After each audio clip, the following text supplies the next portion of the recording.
Foraging. Oh, how much I love foraging. I think nature is amazing, isn't it? Not only does it provide us with a place that can heal us and ground us and make us feel balanced, but it also provides us with stuff that you can literally like harvest, take, that you haven't planted, you haven't done anything, that grows out just from Mother Nature, wildly, and you can take home and you can eat it or drink it in tea, or yeah, just make something out of it. And I think that is so magical. I don't think I've ever not gone foraging and not felt a million times better after, because, well, it's just so healing. Not only am I surrounded by nature, but I also end up coming back with all these treasures that I can just use and eat and consume, and yeah, and are delicious. I come back and I'm like, I discover new plants every time, and yeah, so it's so healing, so energizing, and you also end up with things delicious things that you can eat and consume and have in he that have many health properties. So yeah, in this video I'm going to be teaching you the best tips and tricks of foraging, and also I'm going to go and we're going to find 3 different plants that we can forage and consume, and I will also give you recipes of how to use them after.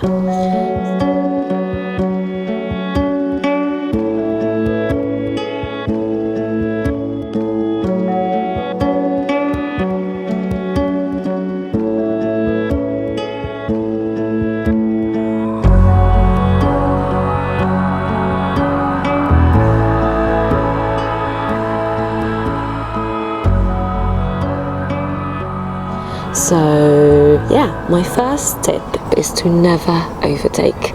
Mother Nature provides us with so much anyway, and the reason why a lot of nature doesn't exist anymore is because of the human greed. So don't overtake. See how much there's around in the area and take accordingly. Take how much you need, don't take too much, and yeah, if there's not a lot, then only take a little bit. Respect nature and always thank it for what I have given you. And as I said, don't overtake, and always give it a chance for it to come back rather than to just eliminate it completely, which is if you sometimes take certain plants from its roots, then it doesn't come back. So Google it and make sure that you don't, it's really nice for it to keep growing and for other people to take it over the time. Tip number 2 is always try it before you a little bit before you actually consume it. Don't just get a load of things and be like hum, because you might have an allergic reaction and it might affect you really badly. So always try a little bit. So what I do is I try a little bit, give it half an hour, see if it's upset my stomach, eat a little bit more, give it a couple of hours, eat a little bit more until I know that it's not upsetting me and it's not giving me an allergic reaction. Always try with the tiniest bit as well. And yeah, don't have it wait a day and just keep having a little bit and increasing that over the next few hours, and then once you know that you're good to clear, you can always forage that plant and know that it's safe for you. So yeah, always try a little bit, make sure that you don't have an allergic reaction, because we don't want that. Nature is healing, but our bodies react differently to everything, so make sure that it doesn't affect you really badly. Tip number 3 is just explore.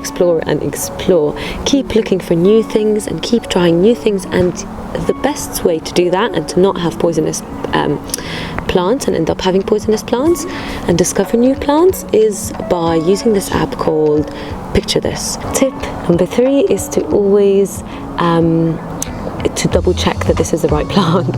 So you can do that by using this app called Picture This. I think National Geographic as well has an app that you can use which can identify plants. To be honest, I downloaded it and tried to use it but couldn't figure it out. But Picture This, it always pops up with lots of ads like buy the full version. Honestly, I just always maybe one day I will buy the full version, because I would like to support an app like this because it's such a great idea.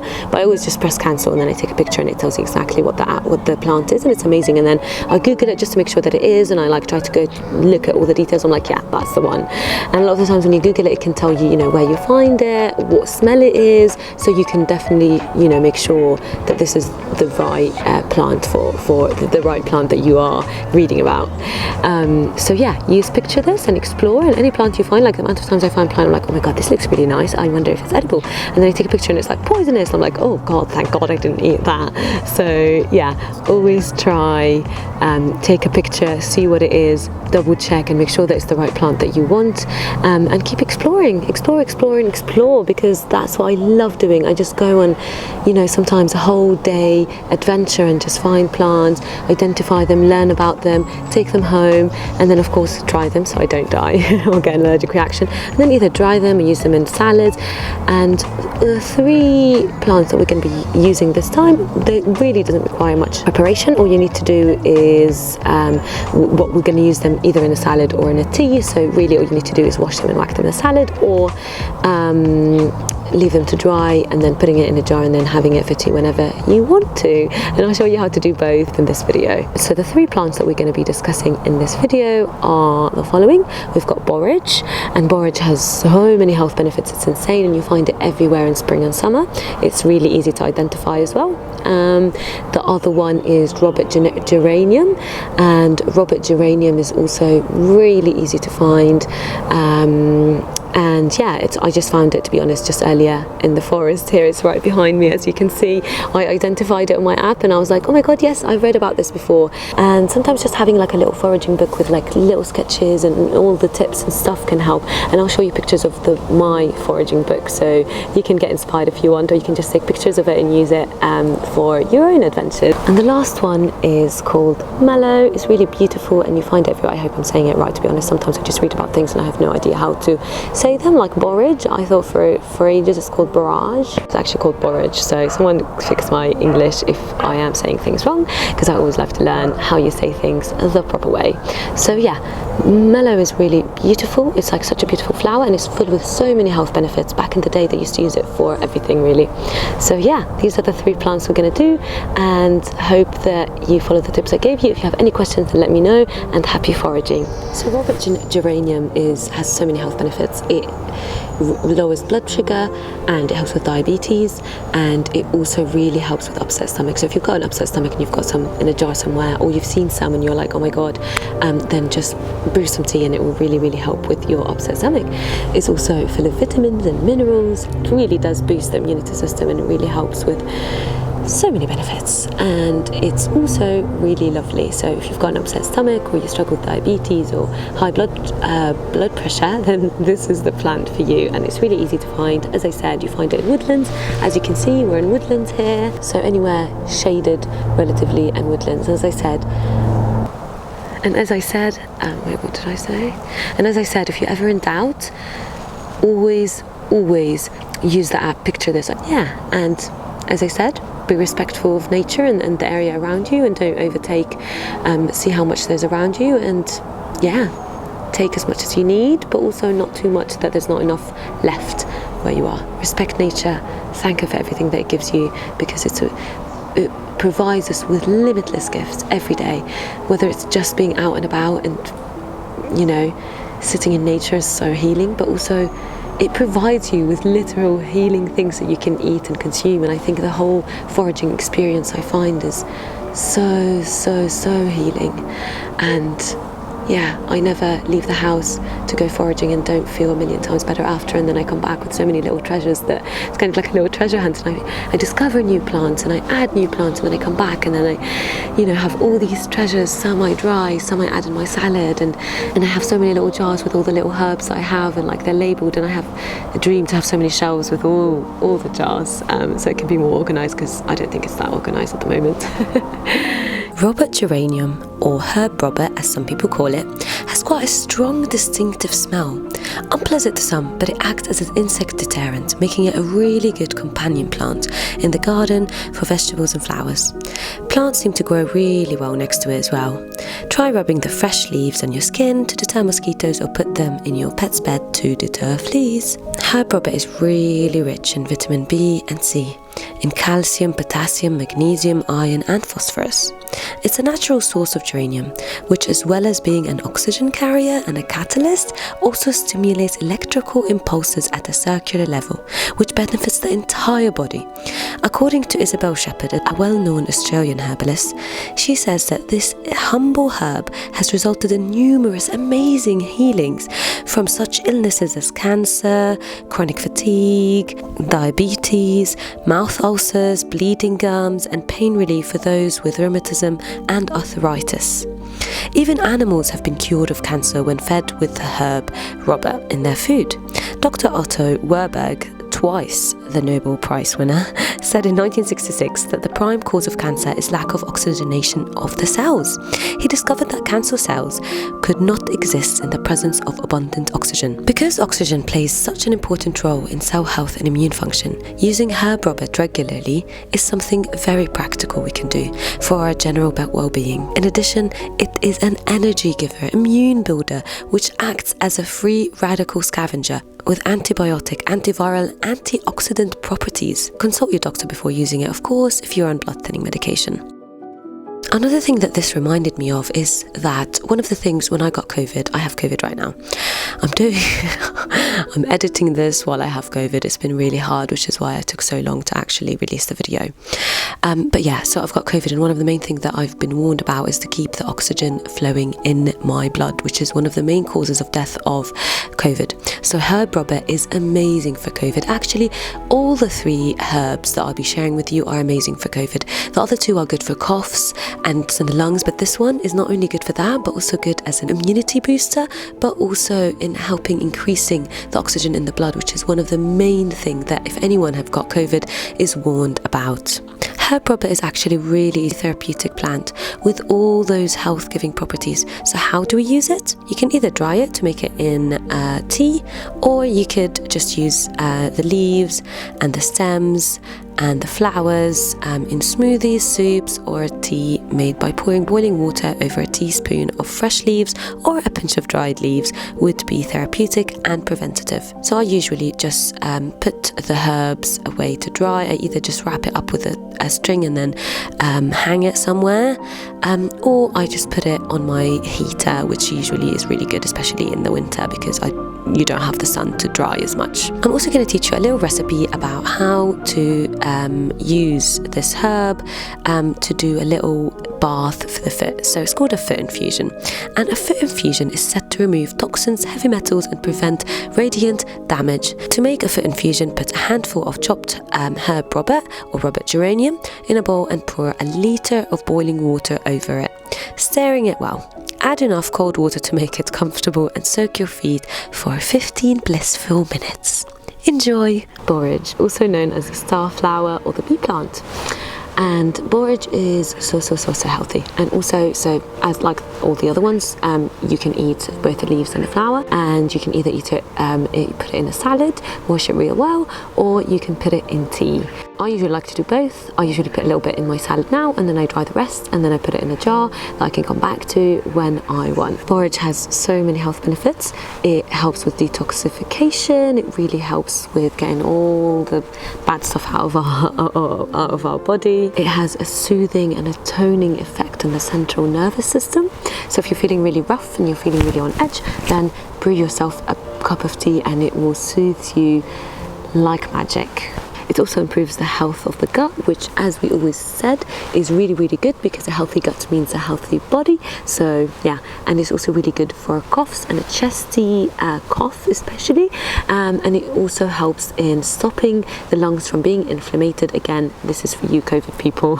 It really good, especially since a lot of people, it really affects your lungs and gives you permanent damage on your lungs. So have some lovely borage tea, because it will help you, and maybe mix it a little bit with the Mallow, because that also helps with the cough and the chest and the lungs especially. So borage is also rich in so much, as you can see here.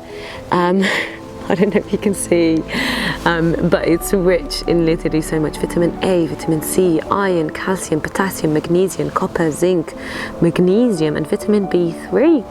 So there you go. It's so healthy, and it's best found growing wild on wastelands, but also I've just found it in a park nearby. It was literally opposite this pub, which I thought is a bit surprising that it's just there.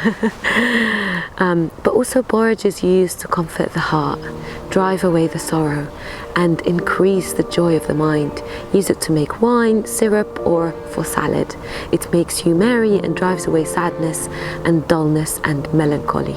It strengthens the hearts and the vital spirits, takes away anxiety, depression, and grief. I mean, I'm not saying that it's going to do all of that, but it definitely helps in all of this. And I bought, one of my dreams is to be a healer of the soul. So some of you know that I work something similar to a counsellor. I'm not a counsellor, but I help with women who have faced sexual violence in their life, and well, it's just always been a dream of mine to be a healer of the soul, to help those who have had it so much worse than us and who struggles with their mental health. And I don't only use grounding techniques and breathing exercises and stuff like that, but I also love using Mother Nature, because God knows it's helped me. You know, the amount of times I felt so sad or low, and then I just brewed myself a cup of tea with all the different herbs I've either foraged or got from Palestine, and it never fails to leave me with a happy heart and a more relaxed body and mind and nervous system. So it's a dream of mine to use herbs as a healer of the soul. And I bought a book which said, I think it was called Herbs for the Soul, and I just read all about it, and Borage was one of them there, and I was, it's just so beautifully written, and I just love learning about herbs and how they can help not only with our physical symptoms but also our mental health system, because we all struggle with things, and God knows we all struggled with so much this lockdown. So nice that the summer is here and it has so much to offer, and I feel like I learn every day from foraging. And it's not only do I learn, and there's something so beautiful about learning about something that we're interested in. Because don't get me wrong, I hated school. I hated school so much. I found all the subjects so boring. So it's something so beautiful to learn about something we love, but also to be surrounded by nature while we're doing it, and also to get lots of great things that we can eat and brew and heat in tea, brew in tea. And yeah, as I said, it's kind of like a little treasure hunt. I find new herbs, I learn about new herbs, and I come back with a big, little bag full of all sorts of new herbs and things. And I love my little foraging book. It really helped me get through lockdown. I thought I'd do more, but I'm really happy with the ones I made and all the benefits and things I learned about. And it was so fun in spring to just be running around and be like, oh my God, this is that, because I learned about it in winter when everything was literally just brown and grey. There was no green anywhere. There was no leaves on the trees, and the evergreen trees are not very common in England, not like Palestine, and everything was really muddy, and the sky was always grey. So the only colours we saw for a long time was brown and grey, and there was no life anywhere. So seeing life coming back in March and April, and now in the summer, just it's everywhere, it's thriving, it's so beautiful, and so in love with life, so in love with Mother Nature, and so in love with plants and foraging and herbs. So I hope that I've helped you all with your foraging. And if you have any questions, then don't hesitate to ask me. I'm more than happy to answer. And I think I'll be doing more foraging videos, especially, maybe I'll do one every month, just so, because there's new plants every month really, or maybe one every season actually, just because it's so much fun filming it, way more fun than filming my cooking videos, and it's so healing, so beautiful, and yeah, I love it so much. So yeah, happy foraging, and see you all next time. So Mallow, or hopefully I'm saying it right. As I said, I say things wrong all the time, so correct me if I'm saying it wrong. Maybe Mallow is what I'm going to call it. So mallow is a beautiful flower. It's both the leaves and the flower and the seeds are all edible. It has so many health benefits. It helps with constipation, it helps with dry chest and a cough. So for all of you COVID people, it's the plant for you. But it's also really rich in vitamin C, protein, iron, and vitamin B. So yeah, it's really rich of lots of vitamins and minerals, and it's really healthy, and you can find it in open spaces where it's sunny. I found it on the edge of a silly little park by my house. But so it's not in the woods, that's for sure, not like Robert Geranium, which we will discuss. You don't find it in the woods. You find it in open spaces where there's lots of sun, and so really easy to find. And as you saw, it's beautiful pink flower with the streaks on top. Mallow has a long history in holistic medicine. owing it to the fact that the plant, in particular its roots, has substantial amount of mucilage, which mucilage is a sticky jelly-like substance rich in protein and carbohydrates. Mucilage is what gives mallow its anti-inflammatory properties. Historically, the herb has been used to heal digestive and urinary tract irritations and even control coughs caused by the inflammation. It's used in South African medicine to heal wounds and noted as a Native American folk remedy to treat swelling and sores. Modern herbal medicine commonly prescribes mallow as a healing agent for insect bites and swollen muscles. And in some folklore, it even claims to have magical sexual powers. I know! And some even claim that they can be used as a love potion, which is crazy. And, you know, when I was young, I've always wanted to be a witch, gathering all sorts of herbs and making potions that honestly, you know, I don't know, Giga wasn't a thing then. I just like make up stuff. And it was really fun. And I think that herbalism is almost a type of witchism, you know. You make and brew and all these herbs that you find, and it helps healing and you get results from it. So yeah, I think a lot of poor witches were burnt back in the day because they're trying to help, basically. Mallow belongs to the same family of plants as marshmallow and hibiscus. Speaking of marshmallows, the marshmallows eaten today were originally made from the sap of the roots of mallow grown in marshes, hence the name. Though candy makers now use gelatin in place of the sap, sadly, and the name was stuck since the early 1800s when it was introduced to France. Mallow is sometimes called cheeseweed, and if you look closely at its fruiting head, you'll see that it resembles a miniature wheel of cheese with a wedge-shaped sections. Mallow might not be the most exciting leafy green that you can forage. It has a mild, almost non-existent flavour, and that probably works to its advantage. Like tofu, it just takes on the flavour of everything else in your bowl. So why eat or brew mallow? For starters, mallow is highly nutritious. The plant is exceptionally rich in vitamin A, B and C, along with calcium, magnesium and potassium. The tender young leaves actually have one of the highest amount of vitamin A in any vegetable. As strange as it sounds, mallow should be thought of as a vegetable and not a weed. The leaves also have a miscellaneous quality, similar to okra, and can be used to thicken up stews like mlokhiyeh, which is a classic Arab soup, or, you know, it's kind of like a soup, but we have it with rice. Some people have it with bread though.